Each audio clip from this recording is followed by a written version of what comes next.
I have been slacking on the uploads. I've been a little bit busy. It's peak football season, so that's what's been going on for me. But today I've got a little bit of extra free time, so we're gonna be making a 3-jointed axolotl swim bait.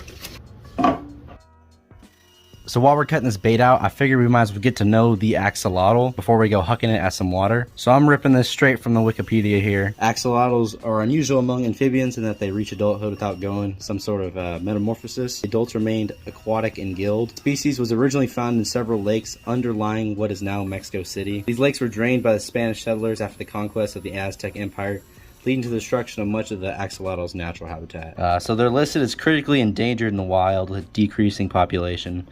So that ain't very good. So it says here axolotls were sold as food in Mexican markets and were a staple in the Aztec diet. But looking at this picture here, I don't think that thing looks too appetizing, but hopefully our bass that we're fishing for will be quite hungry and ready to eat one of these things. So our axolotl just split in half. So we have some 5-minute epoxy. We're going to mix those together and slap this thing back together.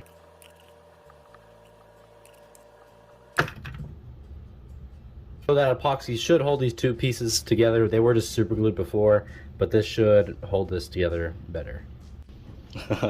Now our axolotl has legs.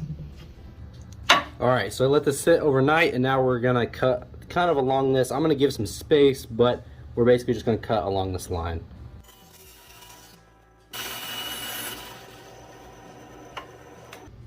Alright, looks pretty good so far. Now let's carve out the basic shape of this thing. So the head looked kind of weird and blocky to me, so I cut out the picture from the original drawing. I made a copy of it, and I started carving out the gills, and that way after that it looked more normal, what I was going for. So I got that done, and then I started working on the tail just a little bit more, shaping that up, and then I did some sanding real quick.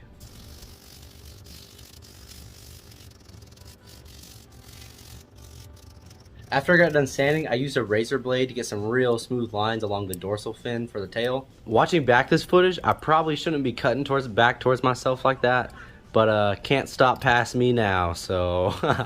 The axolotl, I pretty much got it done sanding. The tail turned out pretty well. It is kind of thick, but I want this thing to be nice and sturdy, so that way it don't get torn up too bad. I've drawn out the hinges that we're gonna do this, and we're gonna cut this out on the bandsaw, so let's go do that. Holy cow, that hook joint is painfully unstraight, but we can fix that with a little bit of sanding. Let's cut the next pit. So we got all the joints cut out and sanded pretty well. We're just gonna drill some pilot holes in here. Actually, no, I haven't planned this out at all. Maybe I shouldn't do that. You know, we'll put a hold on this real quick. Yeah, we gotta do this first.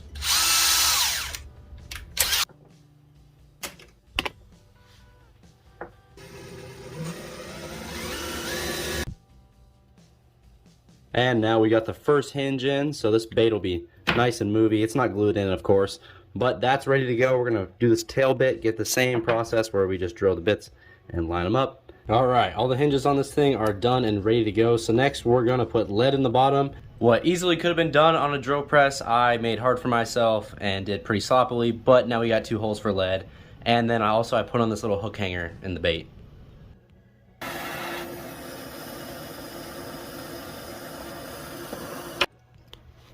Well, it seems like we have a pretty much finished bait on our hands. We've got lead in the bottom, filled that in off screen, got these in. They're not really glued in too well.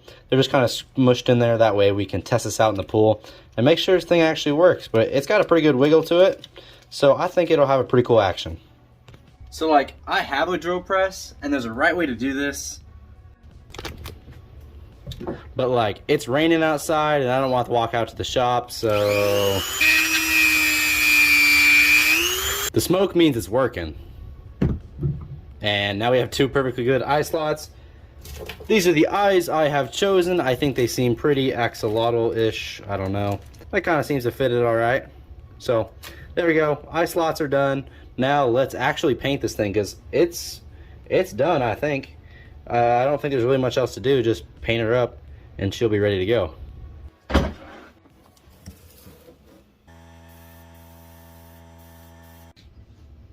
So the white base coat is pretty much dried, so next we're going to take some of this yellow and we're going to spray it on there. So the type of axolotl I want to paint is called a Enigma axolotl. Here's a few pictures. it has a lot of yellows and greens and blacks going on. So that's why we're starting off with like a foundation of yellow, and we'll build off of that. That was the first time in a very long time that this airbrush has actually worked the way I wanted. Like actually like getting colors down evenly and not being like a big wet mess. So, you know, that's nice. Cleaning your airbrush does wonders. That's crazy.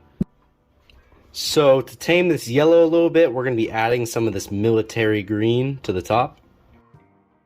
So green's down and the yellow. We got a pretty good base colors right now. So now we're going to add some details. I got some really small brushes, and we're going to add a bunch of gold and black speckles to this to make this thing look like an actual axolotl.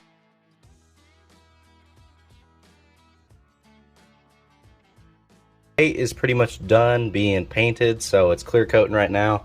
This is dripping, the tail's dripping up here, and I'm just holding on to this piece, making sure there's no bubbles or nothing. Then we'll hit this with some UV light once it's dripped long enough. All right, well, the salamander bait is now done, so we're gonna put it to the test and get fishing on it. So let's see the action real quick.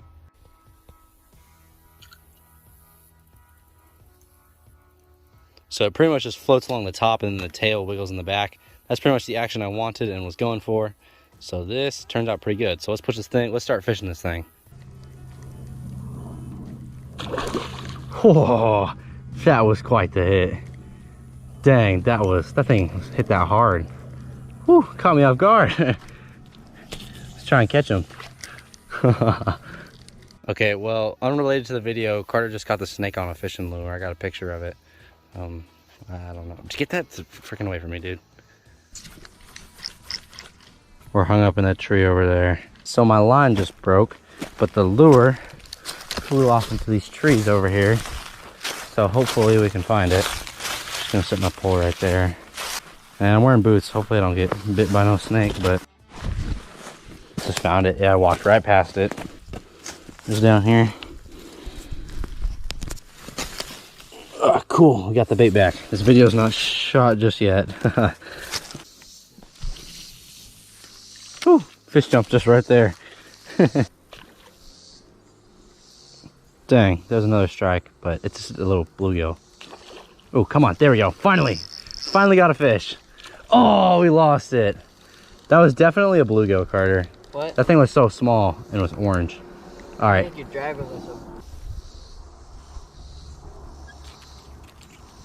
Whew, got a little banged up. Still no catches, but we've gotten a few strikes. Well, the axolotl's gotten a lot more banged up since y'all last saw it. I have put a good 10 hours into fishing this bait, and I could not catch a bass. So, you know, 2 lessons learned. 1, get a better clear coat, and lesson 2, bass don't like axolotls, which I guess is alright, because if they're in danger or whatever, we don't want the bass eating them. But I'm pretty sure I can catch a bass on this. It just wasn't the right time of year, wasn't the right time of day or what. But I'm definitely going to catch a bass on it. Maybe just not in this video. We'll do a makeup video when I catch a bass on this thing. I'm going to fix up the axolotl and give him a fresh coat of paint, so don't worry about him. If y'all are interested in any of these swim baits, you can check out my Instagram at Killer Instinct Bait Co. If you want to see my last video, I turned the green goblin into a fishing lure. You can watch that right here. Thanks for watching this far in the video. See you guys next time.